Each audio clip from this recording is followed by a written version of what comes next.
Yes, we are live now. Good morning, Sat Sri Akal. आज हम लोग some application of trigonometry start करेंगे। इस चैप्टर को हम लोग कई बुकों में आपके इस नाम से भी है, हाइट एंड डिस्टेंस नाम से। तो कई बार आपको कई जैसे आर डी शर्मा में कई बार आपका हाइट एंड डिस्टेंस, इस चैप्टर को आप हाइट एंड डिस्टेंस नाम से भी जानते हैं। आइए स्टार्ट करते हैं एप्लीकेशन ऑफ ट्रिग्नोमेट्री। ठीक है, बिल्कुल इजी लैंग्वेज में समझते हैं। Now let's start. चलिए, आपको वीडियो में ये एक टूरिस्ट दिखाई दे रहे हैं। इनके माइंड में कुछ आइडिया आ रहा है कि यार इस ऊपर पहाड़ी की हाइट कैसे नापा जाए। ठीक है, तो यहाँ पे देखिए, ये माउंट एवरेस्ट है। इस माउंट एवरेस्ट की हाइट कैसे नापी जाए, व्हाट इज इट्स हाइट। तो अब इनके माइंड में है एक्चुअल में ये हाइट होनी चाहिए, लेकिन this is difficult. How can measure it? It is impossible to measure it with the help of measuring tape. मतलब इसको मेजरिंग टेप से तो नहीं मेजर किया जा सकता ना।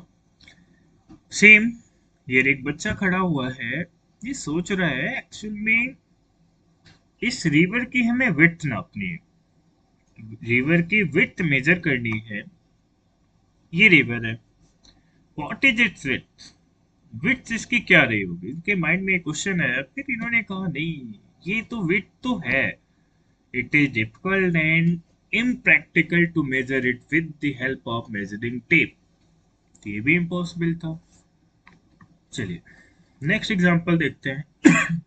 ये आपका एफिल टावर है, और यहाँ पे इन्होंने कहा wow, this is looking beautiful.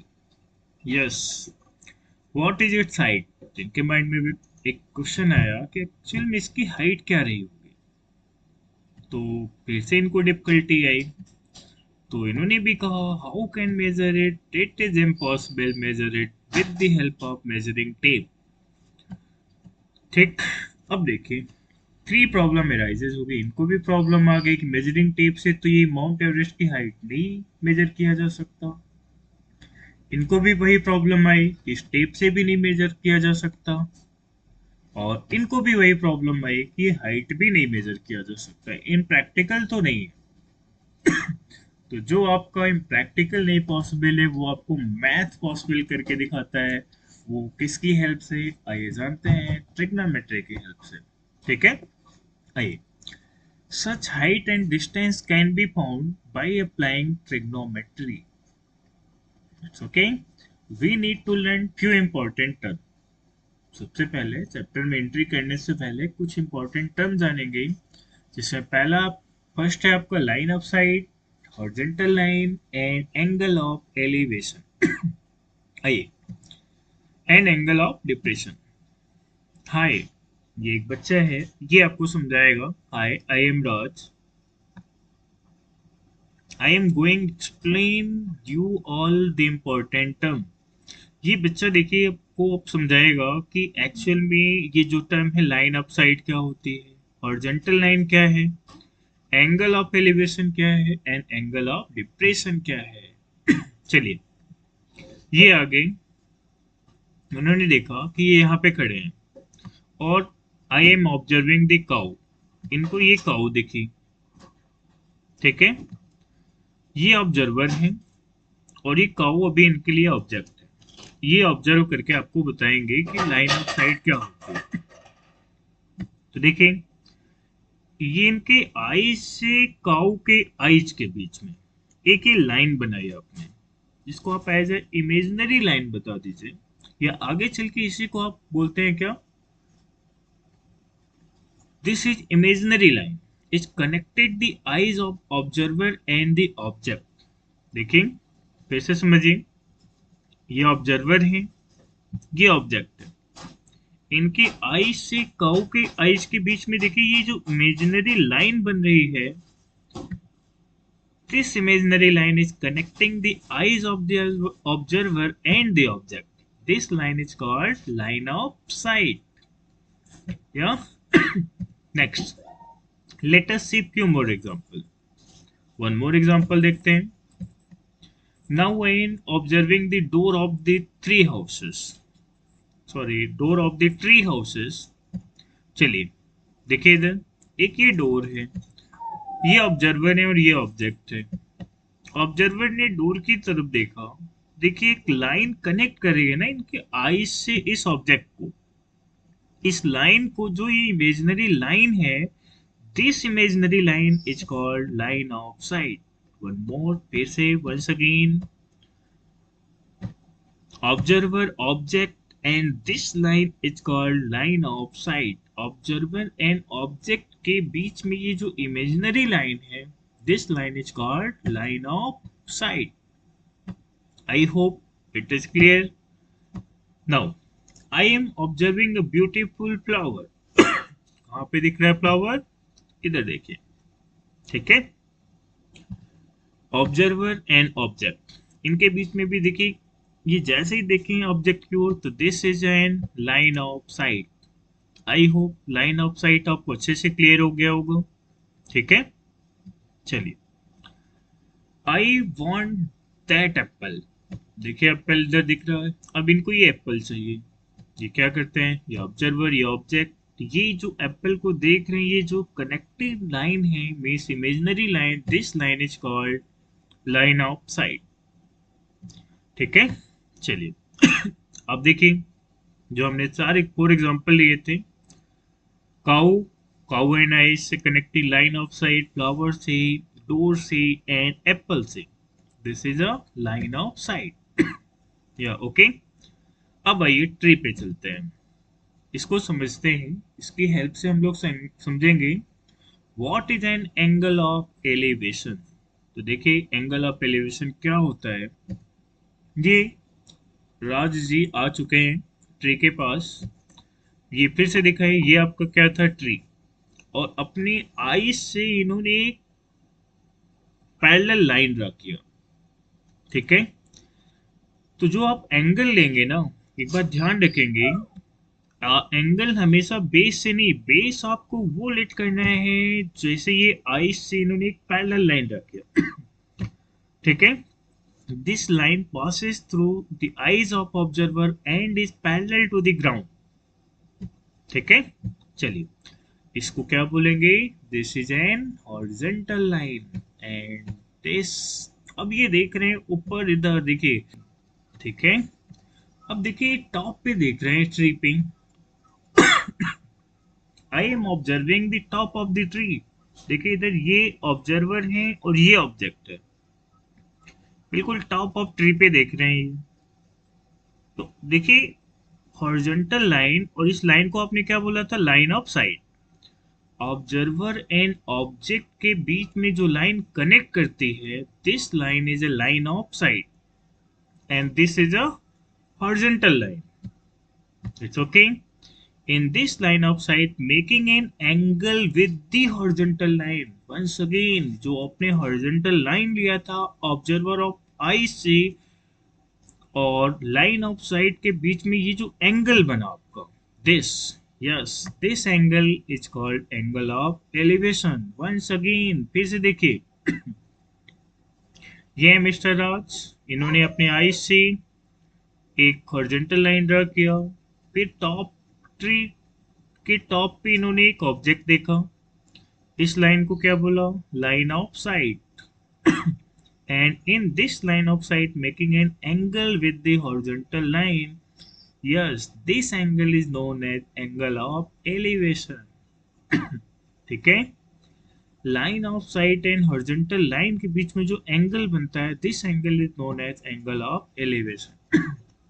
Remember, angle of elevation is formed when the object is above the horizontal line.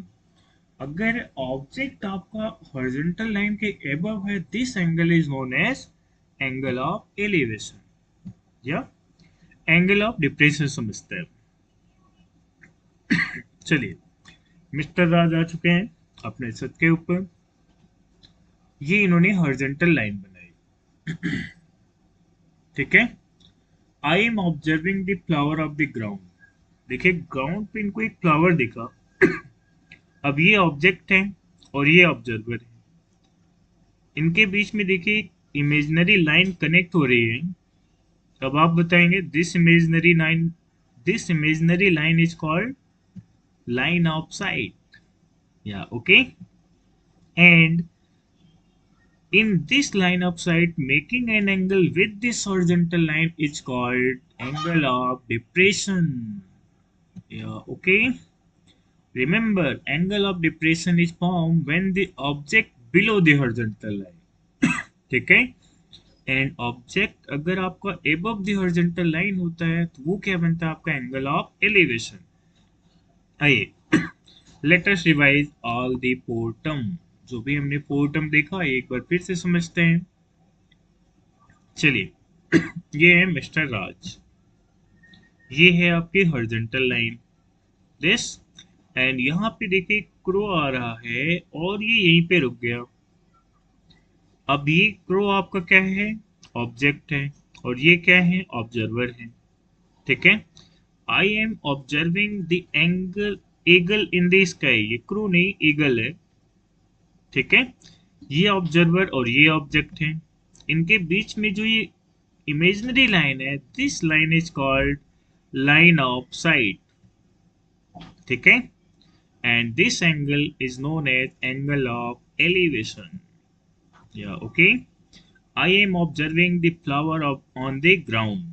अब देखिए ग्राउंड पे जो ये फ्लावर देख रहे हैं, ये ऑब्जर्वर है, ये ऑब्जेक्ट है। This line is line of sight and this angle is known as angle of depression. एक बार फिर से देखिए, पूर्ण टर्म यहाँ पे डिस्कस किया हम लोगों ने। This is horizontal line and observer and object के बीच में जो लाइन कनेक्ट करती है उसे बोलता है लाइन ऑफ साइट। एंड अगर ऑब्जर्वर ऑब्जेक्ट आपका हॉरिजॉन्टल लाइन से अबव है, this angle is known as angle of elevation. And when object is below the horizontal line, this angle is known as angle of depression. I hope आपको बहुत easy language में clear हो गया होगा। It's okay. Now point to be point to be remember while trying the figure solve this problem। ये point आप ध्यान रखेंगे। पहला क्या है, all the height of objects such as tower, tree, building shall be considered as line segment perpendicular to the ground। ठीक है। Tower की हाइट हमेशा ध्यान रखेंगे, आप ये नहीं कहेंगे कि ये टावर ऐसे भी हो सकता है, ये भी जा सकता है, ये भी, हमेशा आप क्या लेंगे, परपेंडिकुलर ये होना चाहिए। ठीक है। Line segment perpendicular to the ground, ये हमेशा एंगल आपको कैसा दिखना चाहिए, परपेंडिकुलर ही कंसीडर करके चलना है आपको। नाउ हाइट ऑफ ट्री, कभी भी अगर ट्री की हाइट लेनी है तो ट्री तो भाई आप कैसे भी बन सकता है ना, ये ट्री आपने ले लिया ऐसे है तो, बट ऐसे नहीं, बिल्कुल परपेंडिकुलर लाइन लेनी है आपको। This is an angle. Okay. Building देखिए, ये बिल्डिंग है, बिल्डिंग की भी हाइट कैसे लेंगे आप, line segment perpendicular to the ground, या okay. Next, the height of observer is neglected if it is not given in the problem, it shall consider as a point। देखिए इधर ये ऑब्जर्वर हैं और इनके बीच में जो एंगल ऑफ एलिवेशन बनेगा वो कैसे बनेगा, देखिए यहाँ पे ऑब्जर्वर हैं तो ये इनका हॉरिजॉन्टल लाइन ड्रा किया, और ये ऑब्जेक्ट है तो ये जो एंगल बनेगा इसकी हाइट को आपको नेग्लेक्ट करना है। ये अंडरस्टूड रहेगा कि ऑब्जर्वर के आई से एंगल लिया गया है। ठीक है। देखिए इधर ये पॉइंट है, एक बार फिर से देख लीजिए इसको। तो ये हाइट, ये वाली हाइट आपको नेग्लेक्ट करना है जब तक उनके हाइट के बारे में मेंशन ना हो। नेक्स्ट चलिए देखिए एक एग्जांपल समझते हैं, ये आपका एनसीईआरटी का एग्जांपल है। सर्कस या क्वेश्चन है एक्सरसाइज का। अ circus artist is climbing a 20-meter long rope which is tightly stretched and tight from the top of a vertical pole। चलिए देखिए आइए एक एग्जांपल के थ्रू समझाते हैं। यहाँ पे कई सारे लोग बैठे हुए हैं, ये एक सर्कस आर्टिस्ट है, और देखिए इधर बिल्कुल पोल से एक 20 मीटर लॉन्ग रोप है। देखिए पोल से 20 मीटर लॉन्ग रोप इन्होंने बांध दिया इधर। ठीक है। ये आपका सर्कस आर्टिस्ट है। चलिए, climbing at 20 metre long rope. अब ये देखिए क्लाइंबिंग कर रहे हैं 20 मीटर लॉन्ग रोप पे, ये पहुंच गए 20 मीटर लॉन्ग रोप क्लाइंबिंग कर गए। ठीक है, next, find the height of the pole if the angle made by the rope with the ground is level 30 degree.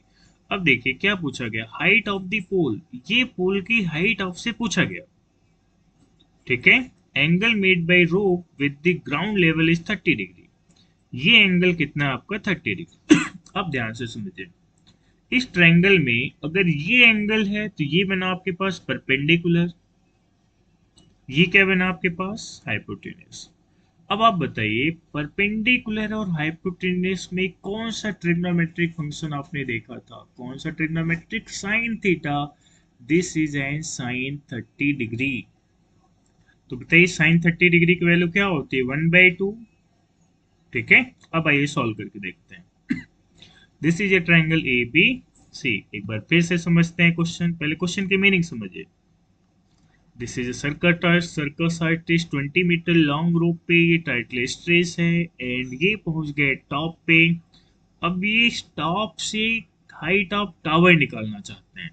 ठीक है, ये हाइट ऑफ टावर जो एंगल दिया था आपका रोप से वो क्या गिवन है आपके पास 30 डिग्री।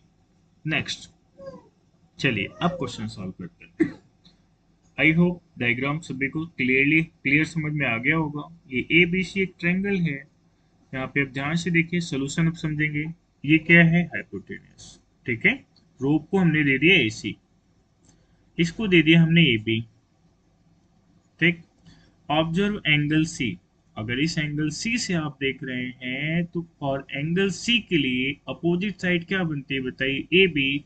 और ये ए बी क्या फॉर्म करता है आपका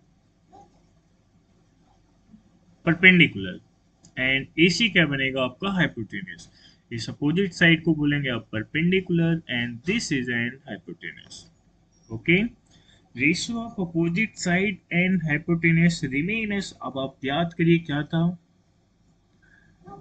पंडित बद्री प्रसाद हर हर बोले सोना चांदी तोले। तो आप बताइए इधर परपेंडिकुलर अपॉन हाइपोटेन्यूज के रेशियो को आप क्या बोलते हैं, sine theta. This is a known as sine. तो this means let's write triangle ABC and sine 30 degree equal to, बताइए परपेंडिकुलर क्या है AB एंड ये क्या है AC। आई होप आपको क्लियर हो गया होगा। तो यहाँ पे देखिए साइन 30 कितना होता है, बोलिए 1/2। तो यहाँ पे देखिए साइन 30 1/2। ए बी आपके पास है एच एंड ए सी आपके पास है 20 metre, this is and 20 metre, और आपने क्रॉस मल्टीप्लाई किया और 2h equal to 20 means height of this is 20/2 and height of this 10 metre. ठीक है, height of this pole is 10 metre. I hope आपको अच्छे से क्वेश्चन में एक्सप्लेन कर पाया हूँ। ठीक है, चलिए एक और एग्जांपल समझते हैं। देखिए क्वेश्चन में क्या है, a kite is flying at the height of 60 metre above the ground level, the string attached. ये सारे क्वेश्चन आपके एनसीईआरटी के हैं। अ काइट, देखिए इधर ये काइट है 60 मीटर अबव द ग्राउंड है और स्ट्रेच है देखिए इधर। नेक्स्ट, ये ग्राउंड से 60 मीटर हाइट पे है। ठीक है, inclination of string with the ground is 60 degree. देखिए इधर ग्राउंड से एंगल कितना है आपके पास 60 degree. Find the height of string assuming that there is no thickness. String कौन सी स्ट्रिंग, तो ये है ना आपका, बहुत आसान सा क्वेश्चन है। ये एंगल लिया गया, this is perpendicular, this is hypotenuse. Perpendicular और हाइपोटेन्यूज किसका रिलेशन होता है, साइन 60, साइन थीटा को होता है। परपेंडिकुलर आपके पास 60 है, हाइपोटेन्यूज ये है, साइन 60 होता है आपके पास क्या बताइए, √3/2 इक्वल टू 60/h। आप इधर ध्यान से देखें तो √3h इक्वल टू 120। तो हाइट कितनी आ गई बताइए 120/√3। आई होप आपको बहुत अच्छे से एक्सप्लेन कर दिया मैंने। आइए समझते हैं। once again solution. This is an AB, जो आपका AB represent the distance of the kite from the ground and AB equal to 60 meter and AC represent the length of this string. Angle ACB equal to 60 degree. In right triangle ABC, observe angle C. अगर आप angle C को देखिए तो कितना है 60 degree, और C के just opposite वाली साइड को क्या बोलते हैं आप बताइए, परपेंडिकुलर। ठीक है, दिस इज एन परपेंडिकुलर, और ये क्या है आपके पास हाइपोटेनस। ठीक है, चलिए, ratio of opposite side means perpendicular and hypotenuse के रेशियो को क्या बोलते हैं आप, this is an sine. Sine angle क्या दिया था 60 डिग्री, साइन थीटा क्या होता है याद करिए फिर से, पंडित बद्री प्रसाद को फिर से याद किया जाए। पंडित बद्री प्रसाद हर हर बोले, सोना चांदी तोले, बताइए साइन क्या आ गया आपका, परपेंडिकुलर अपॉन हाइपोटेनियस, तो ए बी अपॉन ए सी आ गया। ठीक है, तो साइन 60 की वैल्यू तो याद होगी आपको, 3/2। बस आइए इसको कैलकुलेट कर लेंगे जैसा अभी हमने आपको करके दिखाया था। तो आइए रेशनलाइज भी कर देते हैं इसको। तो देखिए इधर 120√3/3 cancel out, this is N 40√3। ठीक है, क्वेश्चन में √3 की वैल्यू आप गिवन है तो पुट कर दीजिए, अदरवाइज यहीं पे छोड़ दीजिए। The length of the string is 69.2। ठीक है, चलिए एक और एग्जांपल समझते हैं, ये भी आपके एनसीईआरटी के क्वेश्चन है। A contractor plan to install, देखिए two slides for the children to play in a park. दो स्लाइड्स उन्होंने कॉन्ट्रैक्टर को प्लान किया, जिनकी हाइट क्या रखी, बिलो 5 ईयर के बच्चों के लिए 1.5 मीटर। ठीक है, एंड एंगल कितना रखा इन्होंने 30 डिग्री। नेक्स्ट देखिए एल्डर बच्चों के लिए हाइट रखी उन्होंने 3 मीटर और एंगल रखा कितना 60 डिग्री। आगे देखिए length of slide in H case, फिर से आसान सा क्वेश्चन है। दिस एंगल लिया गया थे perpendicular, this is hypotenuse, again sine. ठीक है, यहाँ पे भी देखिए बिल्कुल आसान से ये डायग्राम आपके सामने है। सबसे पहले इसकी बात किया तो length of slide for this children is X let कर लिया, तो अब ध्यान से इसको हमने चलिए वाई लेट कर लेते हैं। ठीक है, and first slide height of first slide is X 1.5 metre, और ये दिया था आपके पास 3 मीटर। और स्मॉल चिल्ड्रन की बात करें, बस सब तो आपको समझ में आ ही गया। ट्रायंगल ए बी सी में एंगल सी को अगर आप ऑब्जर्व करिए तो 30 गिवन है, एंगल सी की just opposite side A B है, और ए बी को क्या बोलते हैं आप, परपेंडिकुलर या अपोजिट साइड। और ये रहा आपके पास hypotenuse. Once again opposite side और हाइपोटेनियस के रेशियो को क्या बोलते हैं, this is an sine, and sine theta mean sine 30 degree, A B upon A C, and sine 30 क्या होता है 1/2। ठीक है, 1/2 equal to A B upon A C, बीस यहाँ से आप क्रॉस मल्टीप्लाई कराएंगे। ठीक है, तो जैसे आप क्रॉस मल्टीप्लाई किया तो x equal to 1.5 into 2 means x equal to 3 metre. ठीक है, वंस अगेन। और एल्डर चिल्ड्रन की बात करें, right triangle P Q R में ऑब्जर्वर एंगल r देखिए 60 डिग्री, एंगल r के जस्ट अपोजिट साइड को अगेन हम लोग अपोजिट साइड में इस परपेंडिकुलर बोलेंगे, and this is hypotenuse. Ratio of opposite side and hypotenuse remind that sin of theta means sin 60 equal to PQ upon, अब तो आपको आ गया कैलकुलेशन। sin 60 की वैल्यू होती है आपकी √3/2 एंड PQ अपॉन PR कितना आ गया 3/PR की वैल्यू देखिए y है, बस आइए क्रॉस मल्टीप्लाई करा लिए थे, एंड y की वैल्यू आ गई आपके 6/√3। Let us rationalise the denominator, yes denominator में एक इरेशनल नंबर है, तो आप रेशनलाइज करेंगे। रेशनलाइज करने के लिए क्या करते हैं, डिनोमिनेटर को न्यूमरेटर एंड डिनोमिनेटर में आप मल्टीप्लाई कराएंगे, तो ये दिखेगा आपको 6√3/3, एंड 3 1 जा 3, 3 2 जा 6, this is an final answer y equal to 2√3, या √3 की वैल्यू 1.73 पुट कर दीजिए और मल्टीप्लाई करा दिया। ये final length of slide of children below 5 years 3 meters and length of slide of elder children is 3.56। Okay, आइए नेक्स्ट क्वेश्चन देखते हैं। The angle of elevation of top of a tower from a point on the ground. देखिए इधर tower की angle दिया गया है ना इन्होंने, ये ऑब्जर्वर है और ये टॉप पे ऑब्जेक्ट है। Observer and top of object के बीच में जो लाइन होती है उस लाइन को क्या बोलते हैं आप, लाइन ऑफ साइट। ठीक है, और हॉरिजॉन्टल लाइन बनाई यहाँ पे, तो लाइन ऑफ साइट आप यहाँ से ले रहे हैं। ठीक है, उसकी ऑब्जर्वर की हाइट को आप नेग्लेक्ट करेंगे। And 30 metre away from the foot of the tower is 30 metre. ठीक है, अब देखिए इधर हाइट ऑफ द टावर, फिर से बिल्कुल आसान से क्वेश्चन है। अब बताइए निकालना क्या था आपको, height of the tower, tower की हाइट बतानी थी, बस इसको एक्स ले लीजिए।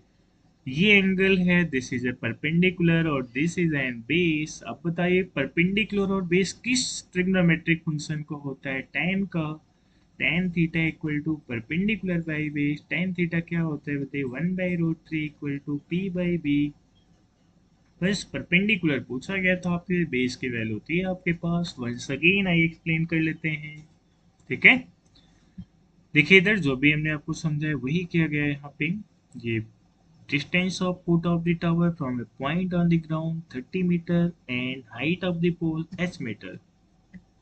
In right triangle ABC, observer angle C is 30 degree, and again opposite side is an perpendicular, adjacent side is an base. Ratio of opposite side and remaining side means perpendicular by base की ratio को हम क्या बोलते हैं, this is an tan theta and tan 30 equal to perpendicular बताइए यहाँ पे AB, and base यहाँ पे क्या दिख रहा है आपको, बी से, बस आप वैल्यू पुट करा लीजिए।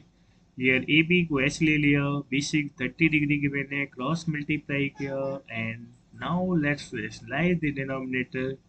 जैसे ही आप यहाँ पे डिनोमिनेटर को रेशनलाइज करेंगे कुछ इस टाइप में आपको एक्सप्रेशन दिख जाएगा, 30√3/√3 एंड 3 1 3, 3 10 30 मीन्स हाइट। ठीक है, तो ये आपकी क्या आ गई, height of the tower. Next √3 की वैल्यू 1.73 पुट करिए और हाइट ऑफ द टावर क्या आ गई, 17.3। Thank you.